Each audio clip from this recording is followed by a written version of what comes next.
Well, we're happy to have a special guest with us today, Blake. Hello.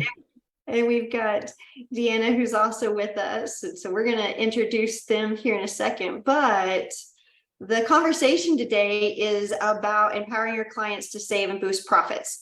So Relay is with us. We're going to have Blake, who's going to actually talk to us about some different Relay practices. And then we're also going to have a demo. So super exciting. It is super exciting. Heather, you want to introduce yourself? Sure. I'm Heather Satterley. I'm the Director of Education and Media at Woodard and a longtime accountant, short-time CPA. I just renewed. This is exciting. So Blake, I became a CPA. You became a CPA in the last 10 years too, right? Because I think we became CPAs kind of. Yeah, I was later in life. It was my second career. So yeah. So I got mine in 20. I just did where I was going with it. I just got my first renewal. I just renewed my license. So that was an exciting day for me. It was also a panic because it was the Friday after Scaling New Heights. And I was so busy because I'd never done it before that I didn't have a chance to do it. So I'm like, please let me have all the CPE. Please let me have all the CPE. And I did. So yay. But so I'm a CPA for another 3 years. Anyway, that's me. I love accounting technology and I love hanging out with Liz and our friends. And yeah, super excited to be here and to see all of you guys. And welcome to Blake and Deanna. Thank you. So great to be here. Really appreciate you having us.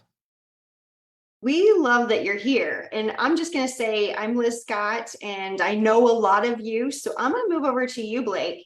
So Blake, you want to kind of give us some background about who you are? Because you have done so much and you have helped out our industry in a lot of different ways. That's a nice way of putting it. Some people might say I'm a job hopper, but I like to think that it gives me a wide range of experience. So I started my career as a musician. I was a music major in college, graduated into the Great Recession, and couldn't find work as a musician. Go figure. So I got into bookkeeping and I got into QuickBooks and I realized, oh my gosh, I love this software. I love technology and I love figuring out everything you can do with it. And that is what launched me into accounting. I had my own small cloud-based practice. I then went to work for a large accounting firm. I worked for a couple of tech companies. And now I have my own CPE company. I'm working with Relay as their accounting community advocate. And I host the Cloud Accounting Podcast, which we just renamed the Accounting Podcast. We're the #1 accounting podcast in the profession. So thanks everyone who listens. Hopefully we got some listeners in the crowd. Yeah, that's a bit about me. That's awesome. You are definitely somebody who's a big contributor to our space. And anytime that you're able to join us, it's always just a welcomed time. So thank you for being here. Yeah, thanks for having me. And we have another special guest that's with us today. So Deanna, do you want to give a little bit of background about how you're working with Relay? Yeah, absolutely. And I would just like to say, Blake, I bet money that there are some accounting podcast listeners in the audience today. I run into them absolutely everywhere. So yeah, I'm sure they're here. But yeah, thank you, Liz and Heather, for having me. I'm Deanna. I'm a product specialist here at Relay, and I work directly with accountants and bookkeepers, implementing Relay, showing you how you can use it for your firm, but also for your clients. And recently, Relay was announced as the official Profit First banking partner, and I became a Profit First professional myself a few months ago. So yeah, I'm super excited to do the demo today and share Relay with everybody. Hey, Sue, I should see you in the chat there. Awesome. We already have a fan. Yeah, we had Karen Della Ripa on in early June, and yes. She was just talking about, she's a Profit First professional, and she shared with our community how she uses Relay with her clients, and it was wonderful. Really awesome. Sue actually, who's in the chat, works with Karen at Beyond Your Books, and I work with their firm. So yeah, such a great firm. who is really cool to have. For those of you who didn't hear that episode, what Karen did was walk through her tech stack, and she talked about how her niche is actually Profit First and how she's using Relay in order to help with that niche of offering Profit First to clients. And the Profit First concept, I'm sure we'll kind of get a little bit, of an overview of what it is, but it really is just a place for you to be able to save. So recommend with your clients that they're paying themselves first and saving dollars towards that. Super cool concepts, very, very easy to understand, but until now we've had a hard time implementing. So that's why there's this really awesome relationship between Profit First and Relay, and we're going to go through some of that today. So I'm pretty stoked about it. And one of the things that Heather and I have done with the Appy Hour this year is really focus on tech stacks. And our attention to tech stacks is because accounting firms are looking for how do I use tech for each one of these different areas. So, you might think of proposals. So, all of these different pieces are part of the tech stacks, and we're having firms come on, they're sharing their tech stacks with us, just like Karen did. They're telling us what apps they're using, and then we're making sure to do deep dives into a lot of those apps so we can offer more information about how to utilize them. So we're super stoked to have Relay with us. And I ran downstairs and I made my cocktail. So mine's and I had fresh cherries. So one of the reasons why we do our cocktails is because we're in this environment to be able to hang out and to talk about apps. And so we were kind of discussing that earlier. The idea of the cocktail is to be able to share a drink and then talk about tech in a really comfortable environment. So this is a great, great group that's here. And with that being said, I'm going to pass it over to letting the team start to have the presentation. All right. I will share my screen here. You should all be able to see that. There Thumbs we go. up. Awesome. So welcome to Empowering Our Clients to Boost Profits and Save. You all know me now. I don't need to reintroduce myself. But I think I will add that I am, in addition to being the accounting community advocate at Relay, I'm a Relay customer myself. I use Relay for my Earmark CPE company, Earmark Media entity, for my podcast entity. And one of the things I really love about it is being able to have all of those entities on a single dashboard where I can log in and move money around as I need to without having to deal with all those multiple logins. That it's really frustrating when you're managing a bunch of clients, as I experienced when I was a bookkeeper. So here's our agenda. My goal today is, if you aren't currently helping clients with profitability and savings, I want to get you excited about the possibilities and give you some ideas for how to get started. This is not going to be comprehensive. It might even be controversial because I have some thoughts about budgeting and savings that is done in a traditional way in accounting. I learned both the bank balance method of managing cash, and I've learned how to do formal budgets. And I think they work sometimes and they don't work sometimes. So we'll talk about strategies to optimize cash flow and increase savings, and how to set savings goals with clients. We'll talk about the role of tech in automating savings. And then Deanna will give us a walkthrough of Relay's new automatic savings accounts, which are super, super cool. Bit of housekeeping before we get started. If you have any questions, we'll answer everything at the end, but don't hesitate to ask them using the Q&A button at the bottom of the Zoom webinar window. This is being recorded as well. You'll get a copy of the recording afterward. And finally, one of the beautiful things about this live webinar is that it's interactive. So we'll ask some questions, and please be prepared to answer them when the poll comes up. So I'd like to start with a personal story that I had a difficult time serving, about a client that I had a difficult time serving. So this was back in my days as a freelance bookkeeper in Los Angeles. I was freelancing as a musician. I had just started doing bookkeeping as a sort of a side gig. My day job was doing the books, and I was picking up lots of work. It was actually going really well. And I was starting to turn down music gigs because I had so much accounting work. I could pick and choose what I wanted to do as a musician, which is what I like to do. I like to do it for the love of it, not because I need to pay the bills. So I had this client. They were a service provider, a tutoring company with 3 partners.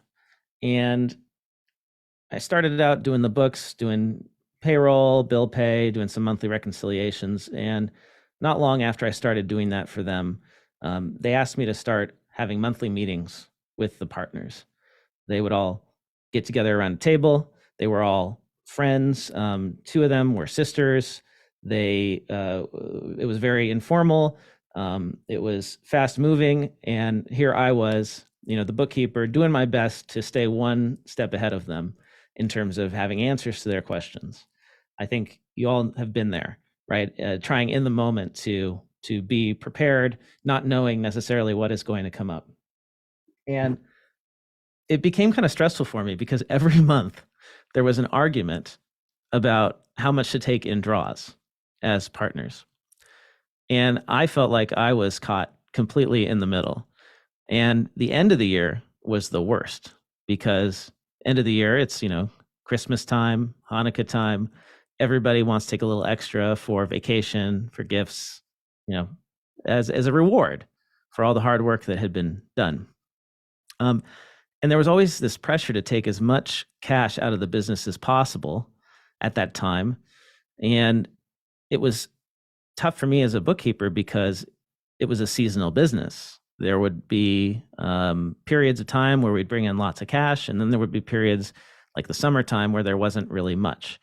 And I was trying to manage this for them or with them. And it became a problem for me because I paid the bills. And if there were cash flow problems, then I'd have to spend a lot of time managing that bill pay process. It was really challenging for me. I was focused on the short-term cash flow, but I think in retrospect, I could have been a lot better about focusing on long-term cash flow. I didn't know how to provide clear visibility into the cash position of the business at all times. I could handle a few weeks out, but longer term, it was kind of, I would say not beyond a month. And like I said, the business was seasonal, so it's problematic. And it was a service business, so then payroll also was highly variable, and it was every 2 weeks. So we had these, massive payrolls that would come through, and I didn't know exactly what it was going to be because it changed depending on the volume of the business that we had. And I think the hardest thing was that the partners were simply not in agreement about their savings goals. 2 of the partners were single moms. They needed every penny out of the business to make ends meet. And one was wealthier and did not have the same urgency.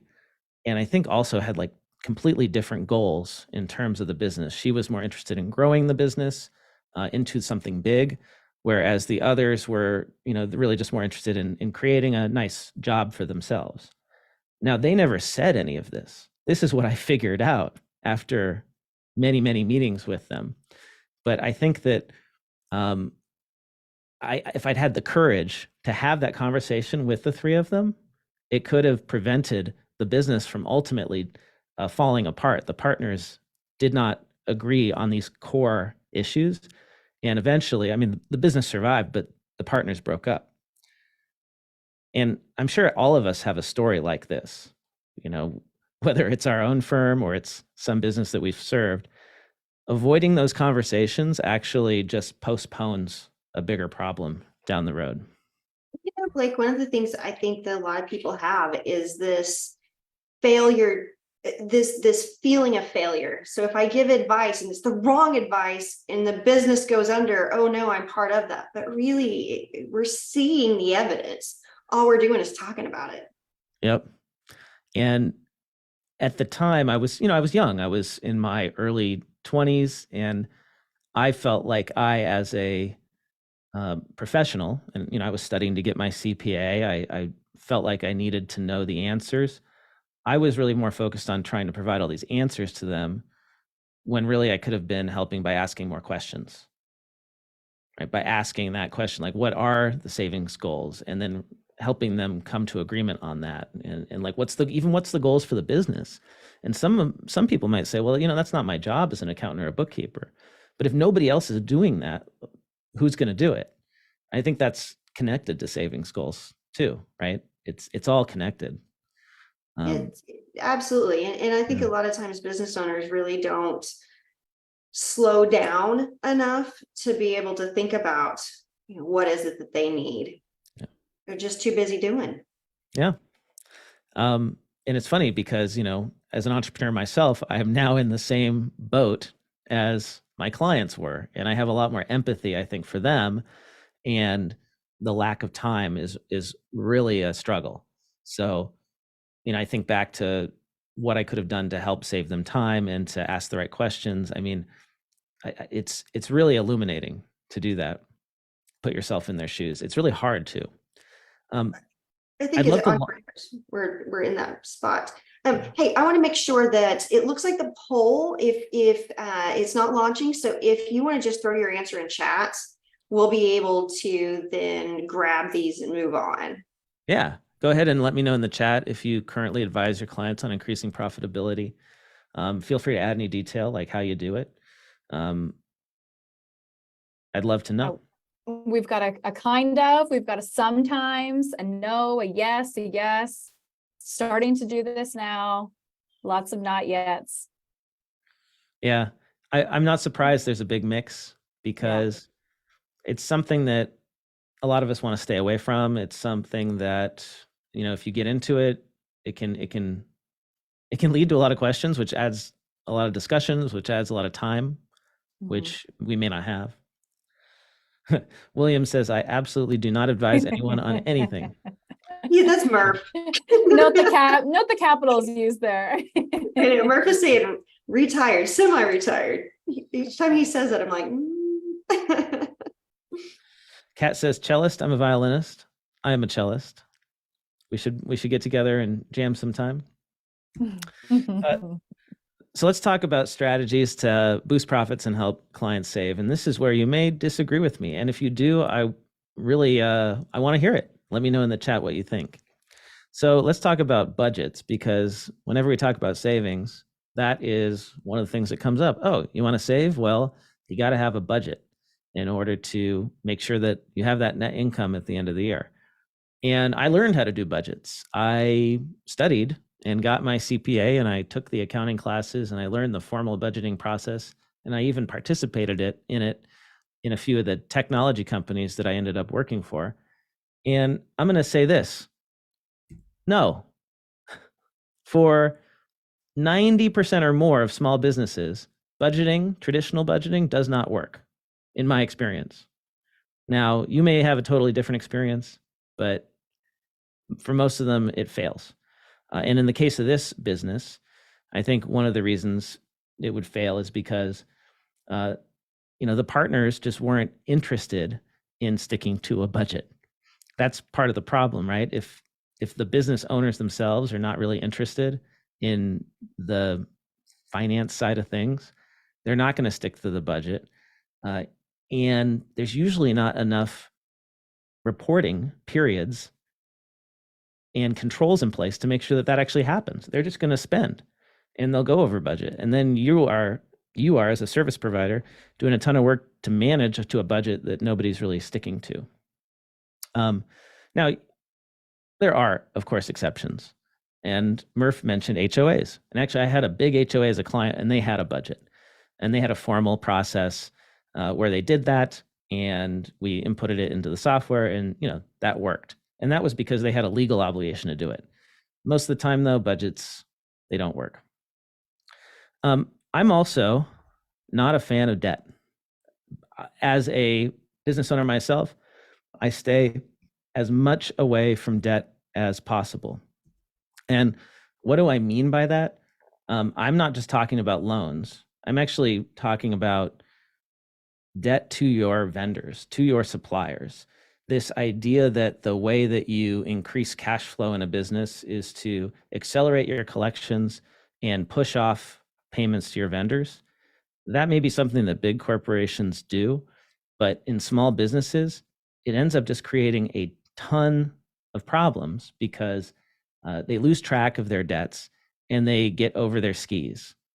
And what I mean by that is they end up not understanding that their business is unprofitable, and they run out of cash and they go out of business.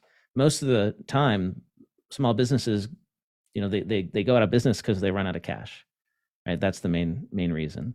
And so avoiding debt from the beginning as much as possible, I think is a really great way to help clients. And the way that you can do that for them is do what I do in my business, which is close the books weekly. And you might say, wait, isn't that too much work? I mean, I'm already closing the books monthly. This is just going to create a lot of work for me.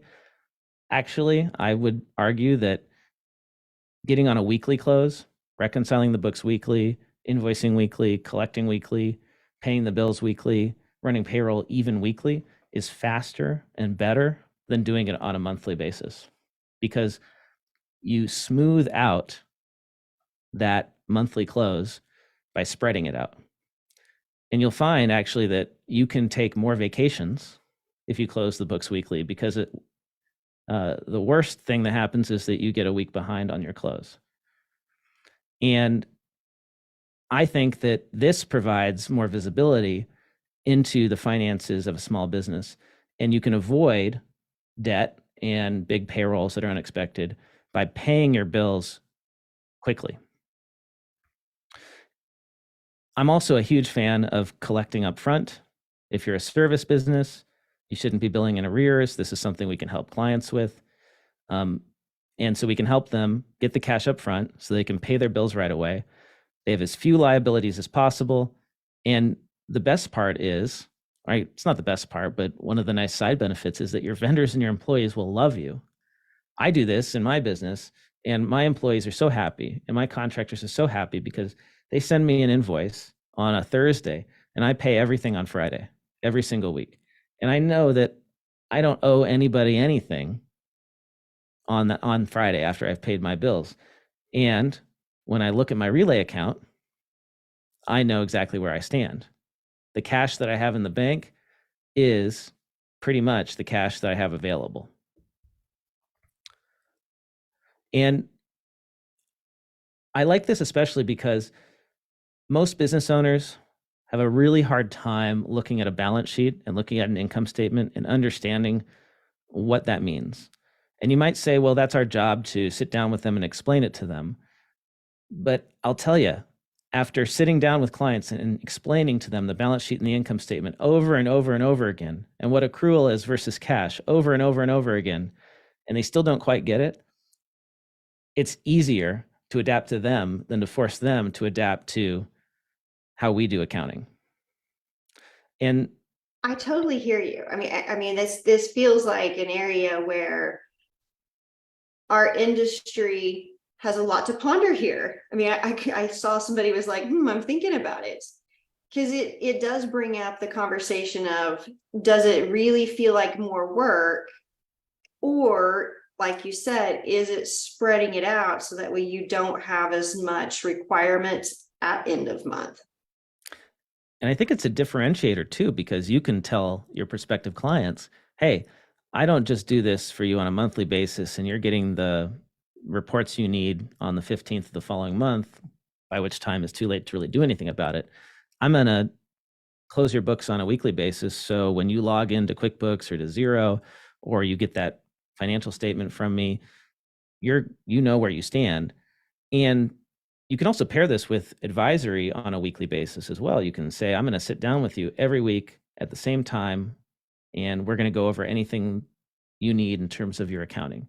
And that could be a short meeting. It could be 15, 30 minutes every week. And you're avoiding that longer monthly meeting that you would then have to dread. I mean, I didn't always dread it, but with certain clients I did, because it was going to be a bunch of work that gets assigned to me and not knowing the answers. And I'd much rather do that on a weekly basis. So Our firm actually did that, and it was actually at the request of the team. What they were finding was when they closed the books weekly, they found that they got information more readily from the clients, right? Because it was still fresh in their mind. They felt like they were more on top of it. It was easier to provide the information to the client. So we gave better client service, and it worked out really well. So we made that shift. We were looking at, oh, we're going to do it. That's going to be more work. It actually ended up being less work because there were Yep. fewer errors. And, the actual month end, like hard close that we called it, it was just like any other week. Yeah, it becomes very easy because you've already done, Exactly. 75% of the work. Like Catherine said, you find the potential problem quicker. Exactly. And also your client is more likely to remember what they spent, right, when you ask them, rather than Mhm. weeks later. So you can also do other stuff, like if you're coding for projects, allocate costs on a weekly basis, run the project P&L every week. If a client is doing job costing or project tracking, like that is really valuable to them to know where they stand at the end of every week with that project. And when you combine that with Relay's separate accounts for every project, which you could do, it's really powerful. So there's also something else that I think is neglected a lot of the time. At least I neglected it. It was creating income statement visibility. And by that, I mean, I was really good at segmenting all the expenses into many, many expense accounts. And I feel like most of the time, all of our income was in one account. And that's kind of backwards. A lot of times, businesses have multiple revenue streams, but those aren't represented properly in the chart of accounts. And you do need an income account for each of these revenue streams. And then you need to ideally track expenses by revenue stream as well. So you can actually see, by business segment, where you stand. And this wasn't something that I learned how to do in my accounting classes. Heather, like, did they teach you? They didn't really teach us this.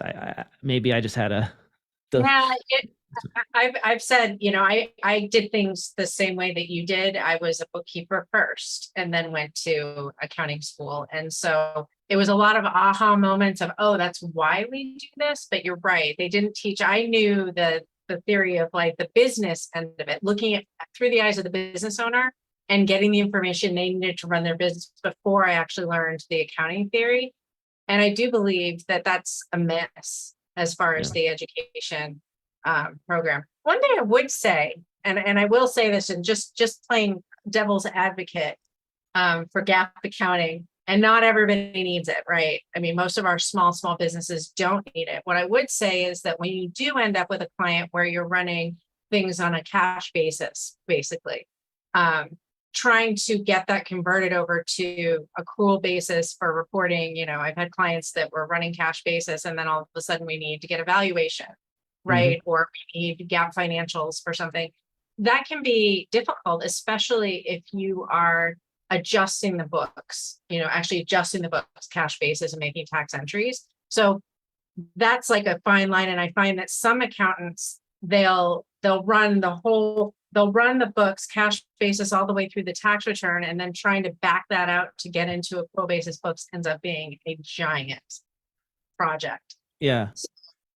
I always did. Yeah, I always did that, leave the business books the way that the business owner needs it to run their business, and advise the way the business owner needs to run their business. And then take any of the accountant stuff that we have to do because we're accountants, and do that outside of the books. So using a third-party app to help you do those types of adjustments outside of the general ledger system is kind of the way that I did it.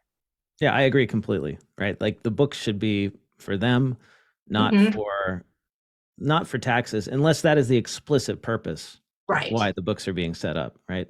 And I've seen this with really successful firms that are doing a lot of volume with a lot of smaller clients, is they will only provide cash basis bookkeeping for the purpose of getting your tax return done. And the client knows not to expect anything else. And, if they're okay with that, that's great. But otherwise, if you're actually using the books to like try to figure out how to run the business better, yeah, don't do that. Yeah. With going back to the example, the client that I had with the 3 partners, they had like 4 different revenue streams in the business. And it took us, eventually I did do this, but it took way too long. And because they didn't know to ask for it and I didn't know to do it. And we found out that like 3 out of the 4 revenue streams were not profitable. Like they were break even at best. And it was like one of them that was just supporting everything else. And so if I'd figured out how to get them to focus on that earlier, I could have really impacted their profitability and increased my value dramatically, as opposed to just focusing on trying to reduce expenses. And I think, there have been thought experiments done. If you look at, the difference between reducing expenses by X percentage or increasing revenue by X percentage, you're always better off increasing revenue, right? By far. Cutting expenses isn't going to make a huge difference in your profit a lot of the time. Whereas, you bump revenue up and it makes an enormous difference. So let's talk a little bit about how to set realistic savings goals. Depends where your client's at. If they're in a lot of debt, the purpose of saving is to get out of the debt. So you can make a plan around that. Figure out the different debts they have, pay down the more expensive debt first. This is nothing revolutionary. There's entire there's entire courses you can take from people all around that, who just tell you how to pay down your debt. Now, once they're out of massive amounts of debt, like that's where the fun part is. And this is where I think having conversations, they can be uncomfortable, can be really helpful. So have a discussion around their goals. Most business owners are happy to talk about their goals. Like that's why they're in business. They want to have a successful business, and their family and friends are probably tired of hearing them talk about their business. So when you ask that question, that's not necessarily about accounting or bookkeeping, but is more goal oriented, they're likely going to be interested in sharing that with you. Are you doing this just because you want a steady income? Do you want to grow? Are you looking to sell someday? If you want to sell someday, what are your objectives there? Like, are you looking to retire?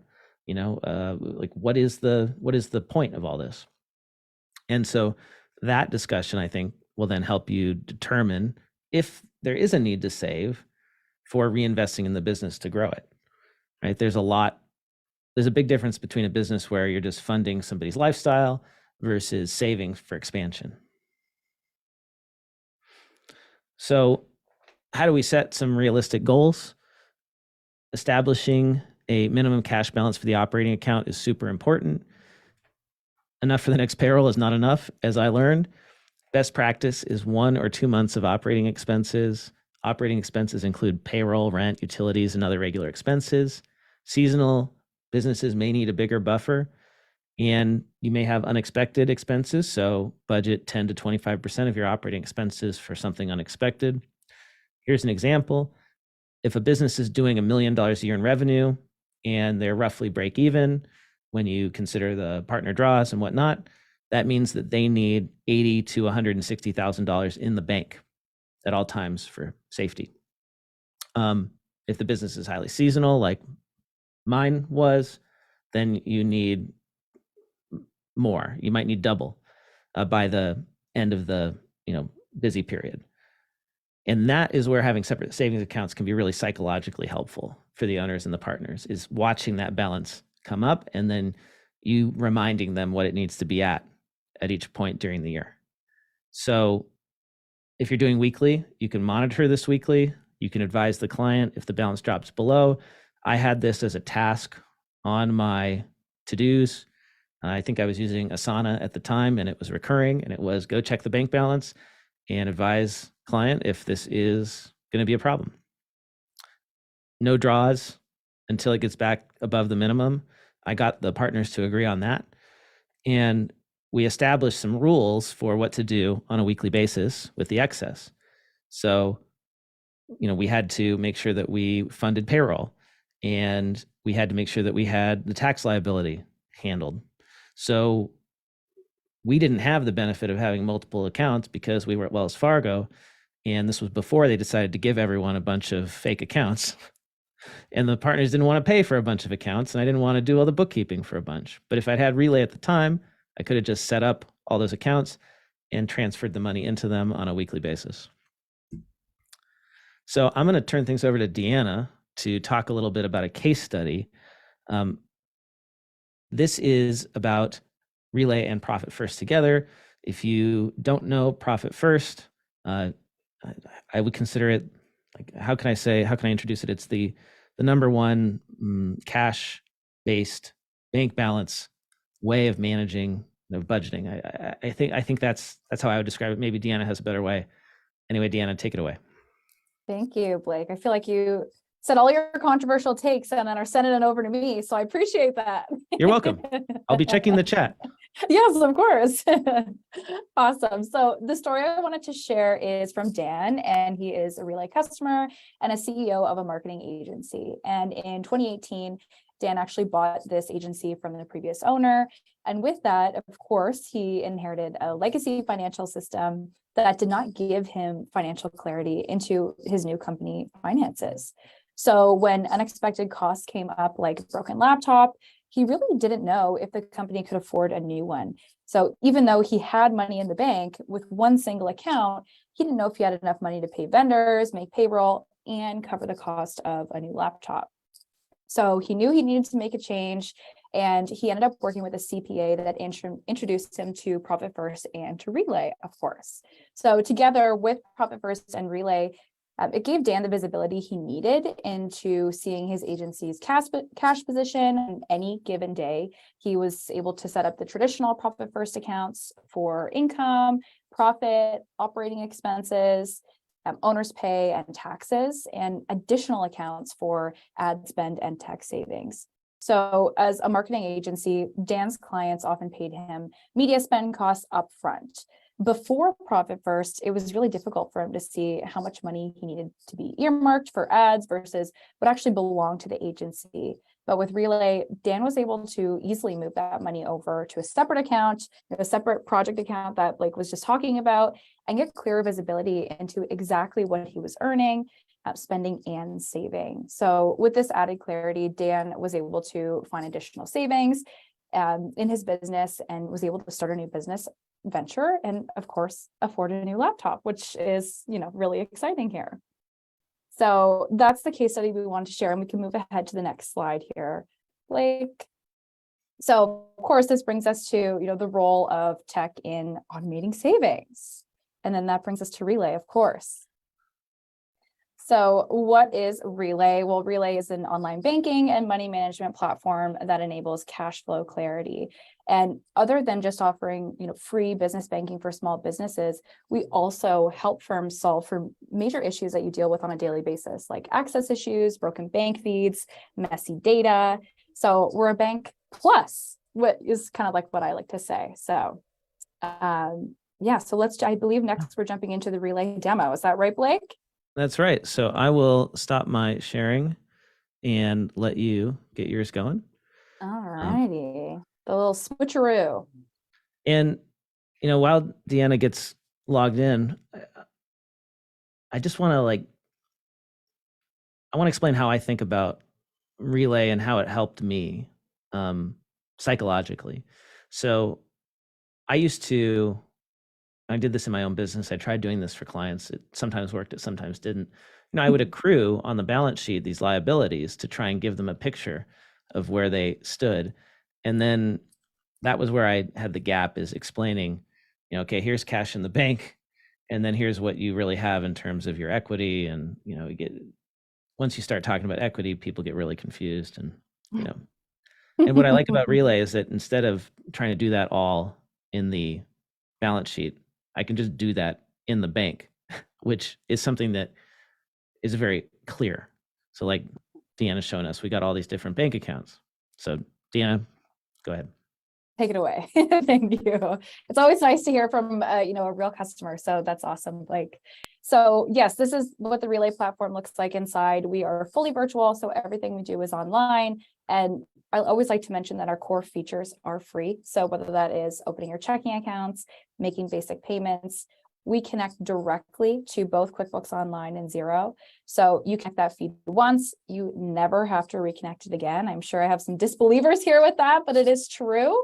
And I'm sure Blake could attest to that. We're of course FDIC insured. Yeah, we got the stamp of approval there. And there's no sign up fee, no monthly fee, and no minimum balance requirement. So if you're thinking about opening additional accounts for clients or want to advise on that, one of their first questions might be, what is this going to cost me? And at Relay, it's completely free. So businesses on Relay can have up to 20 checking accounts. You can see I've got quite a few set up here, and I do have a loosely based Profit First set up here as well. You can see I've got my 5 true accounts here. And the really cool thing about this is business owners can come and add additional accounts whenever you want. So you're putting in a name for the account, you're selecting whether it's a checking account or a savings account. You select who else on your team needs access, and you are creating a new account in under 5 seconds. So it's really like customizing your own banking experience, which I'm sure we'd all agree is pretty unheard of in this industry. And something that Relay just launched within the last month is the ability to open a savings account. So we've always had checking, and now all businesses can open up to 2 savings accounts. So that's super exciting. You can see I've got 2 here. They are interest bearing. You can earn 1 to 3% depending on how much you're keeping in the account. If you want to earn the maximum of 3%, you got to keep about $1 million in there. So something to keep in mind, maybe a future goal, like we were talking about earlier. And a lot of people have questions around restrictions on savings accounts. There's no limits on transactions, how many transfers you're doing in and out of these. The limits is there's no debit card that's allowed to be attached. You can't have your Stripe or your PayPal depositing directly into it.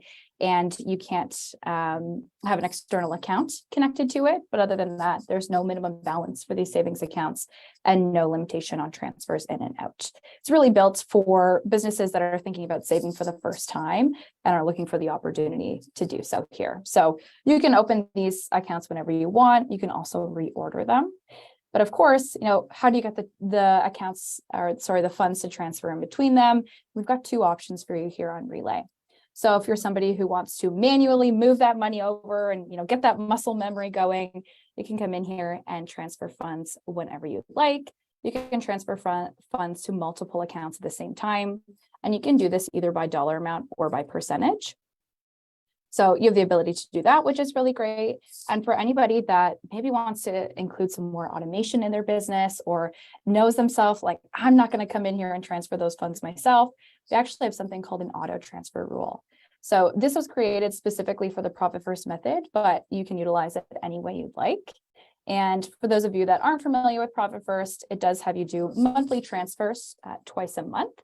So let's just say I'm going to set up for that method here. I'm going to plug in my transfers for the 10th and the 25th here, and we can actually use this as a sweep function. So we're going to move everything out of our main deposit account here and then transfer automatically to all of our separate accounts. And this is just going to run in the background of my business. So you also have the option here to use one of these as your savings accounts, right? Automate moving that into the savings account, and you don't even have to think about it. Set it and forget it. So many ways that you can utilize something like this, but to be able to share automation with your client, maybe take more work off of your plate, it's always a great option. So that's the down low on the new savings accounts at Relay. Many people come to Relay with a business bank account already set up. Doesn't mean they're happy with it or it works well for their business, but Relay does connect to about 100% of US banks. So you connect once, you can connect to your personal bank to make sure that you're transferring funds over. You can see I got my Wi-Fi here isn't loading for me. But yeah, you can transfer from your personal account. We connect to all business accounts. And if you'd like, you can utilize us alongside your other account as well.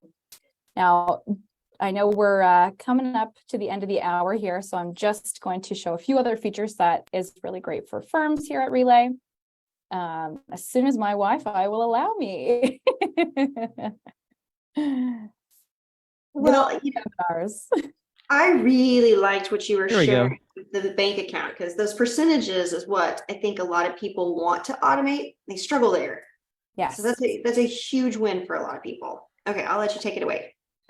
Thank you. Thanks for stepping in there, Liz. Now, if only you could do something about my Wi-Fi.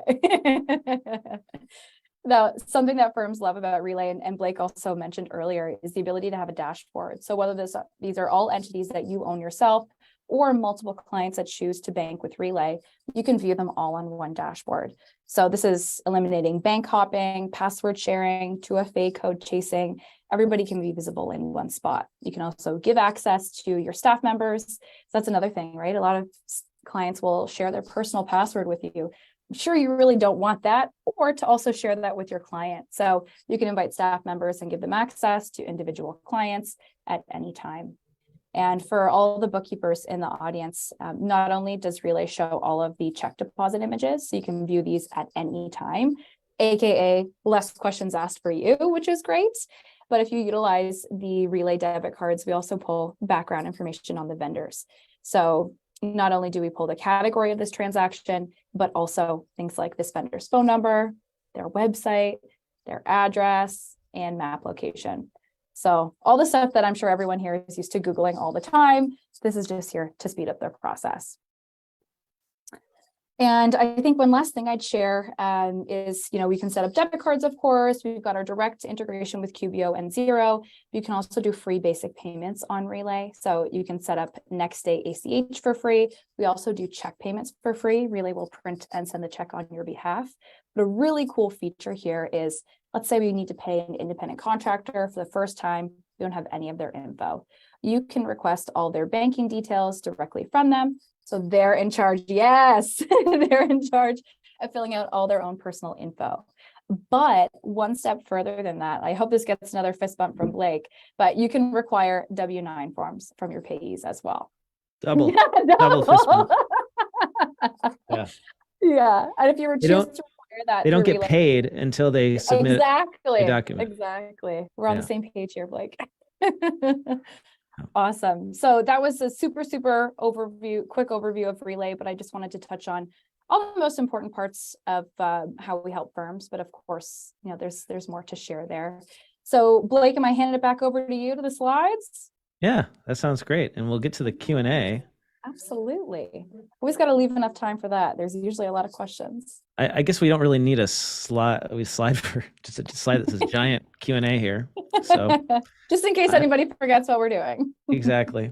Yeah, that was awesome, Deanna. And one of my favorite use cases is that I use currently is I have an income account where I give out that ACH and routing number, and I have an automatic transfer on a nightly basis that sweeps everything that goes into that income account into my operating account. And so I can give out that account number and routing number and feel secure that somebody isn't going to run an ACH debit unauthorized on that account and steal my money. So you could do that into a savings account. You could, like Deanna said, it's very flexible. So I just like that added security. It's nice. Anyone who's had check fraud or bank fraud, like, you don't want to be handing out your ACH info to everyone and have all your money in one account. So. Yeah, it only takes one time to learn that the hard way, right? Yeah. So I've got a couple of questions here. And does Relay operate in Canada? I know Canadian banking rules are very different from the US. Yes, they are different. And although Relay staff is Canadian, so I wish we worked in Canada. Unfortunately, we only service US registered businesses right now. You can be a Canadian that owns a US business, but you cannot be a Canadian business, unfortunately.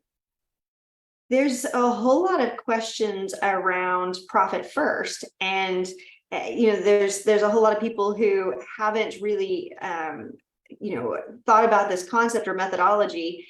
And those of us who have read the books or gone through any of the workshops, really the goal is to help with your clients to start saving, to put money away, to operate with less funds than what's in the bank account.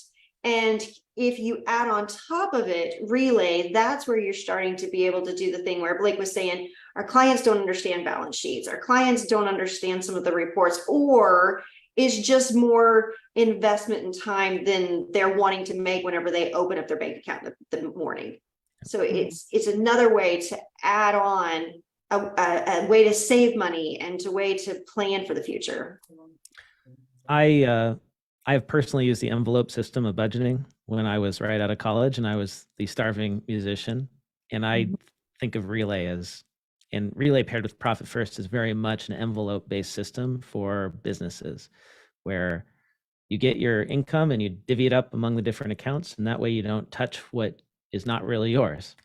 I also think there's an element of sophistication to it. A lot of times the criticism about Profit First is that, oh, it's too simple.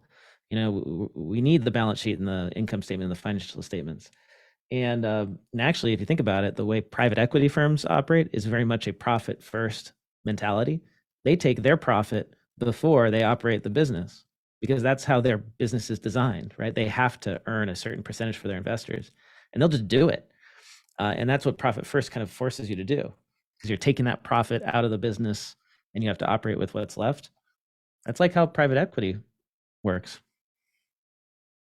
Kim is asking, so does this work with, you need a budget? So YNAB, which I'm not familiar with YNAB, but I can say budgeting is something that, I recommend 1 month out, 2 months out, that's something that I would say continue to do.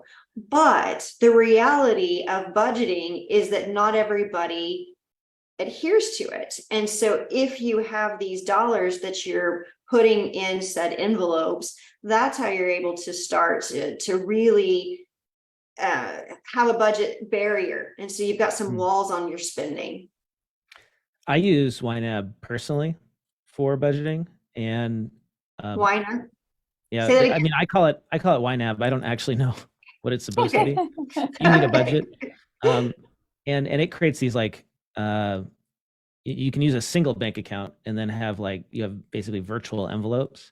Mm-hmm. What I like about Relay is that it actually creates these separate bank accounts. So you can, actually keep that money separate and not look at it as in your operating account.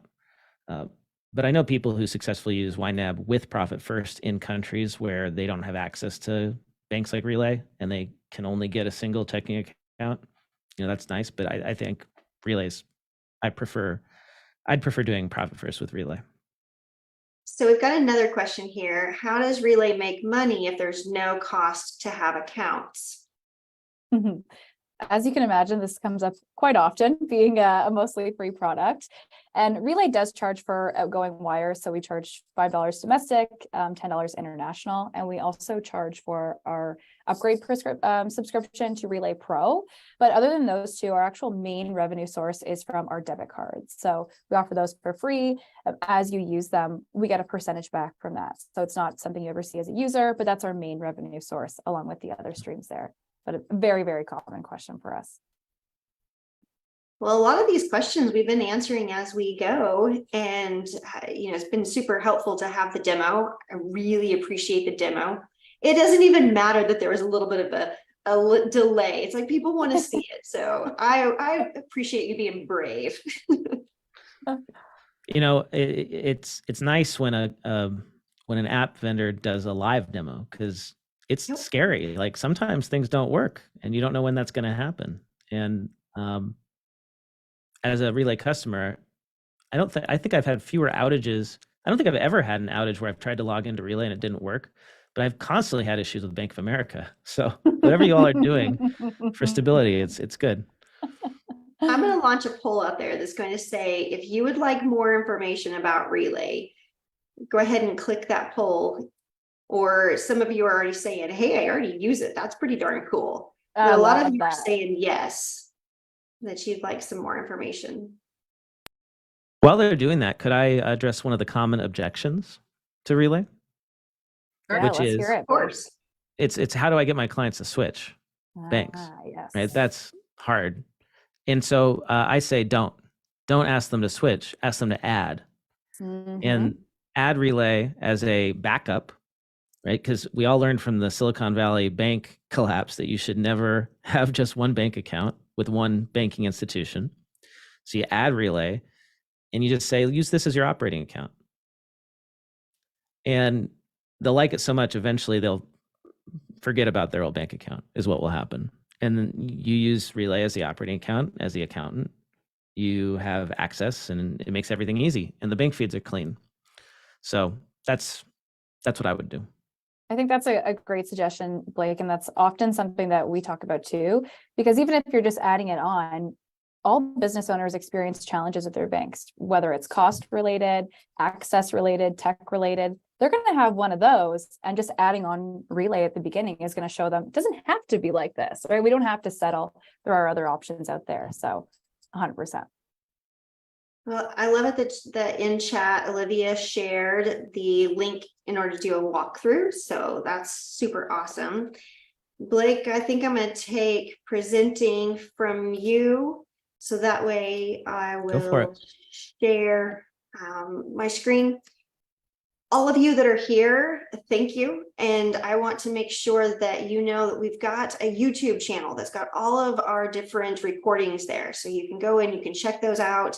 You can find out about even the webinar where Karen came on and she was talking about how she's using Profit First in Relay. That's on YouTube, so you can check that out, as well as other episodes. And we've got a Facebook group, so you can join that in order to be a part of that fun. And then Heather, you want to announce what we've got coming up? If I can, there we go.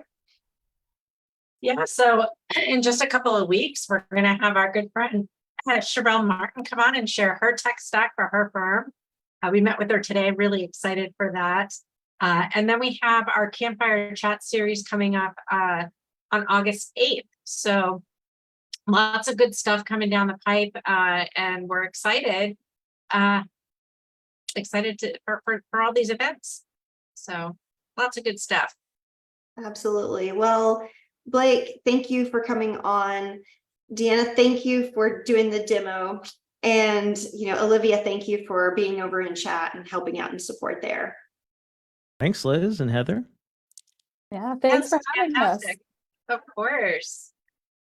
Yeah, I feel like we got a BOGO deal here, because it's like we got to learn about not only Relay, but also a little bit of Profit First. And for those who aren't familiar, check it out. It's pretty cool. Yeah. Pretty cool concepts. Yeah. All right. Well, bye, everyone. Thank you for joining. Thanks. Bye. Bye.